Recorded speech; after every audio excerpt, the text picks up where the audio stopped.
Sonra Kahraman Arkadaşımız hem de Kazakistan Respublikası'nın prezidenti Etnaul Milli Medeni Toplumuna varıp gördüler. Bu yerde Kahraman Arkadaşımız ve Doğuzluklu Yurdun Devlet Başkanı Kazak Milli Dürüzlük Toparı mehir karşıladı. Milli Medeni Toplumun vekili Kazak Ağoyu, Kazak halkının kadimi dövrlerde ulanan uykuculuk isfapları, hali önümler ve beyliklerle tanıştırdı.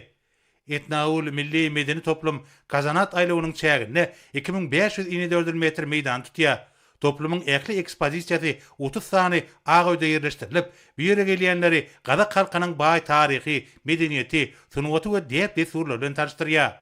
Aylığda adıtı atlı sport şehirlerle birlikte kadimi çarvadarların milli sport görünüşleri boyunca yarışlar geçiriliyor. Şeylekim Etnaul'da saz ve tiyatr sanatının festivalleri, turitkeşlerin ve amalgaşan sanatının vekillerinin ustaatlık tapakları, denetçilik ve seferçilik sergileri, köp sanlı beyleki medeni çeyreler geçiriliyor. Toplumun ekspozisiyeti yetaatı iki bölüge bölünüyor ve onların her biri çarvadarların medeniyetinin öldürmüşünün mühim uğurlarını açıp görkediyor. Bu yerdeki ağaoyllarda çarvadarların yaşayış turmuş şartları bilen tanış bolyan bolsa, orta asır ehiňinde ýerine ýetirilen senetçiler köçesindäki taman palçykdan ýasalan ustaxanalarda çarvadarlaryň halyçylyk, keçeçilik, ýergärçilik, güýdügärçilik ýaly senetçiligi barada beýan edilýär.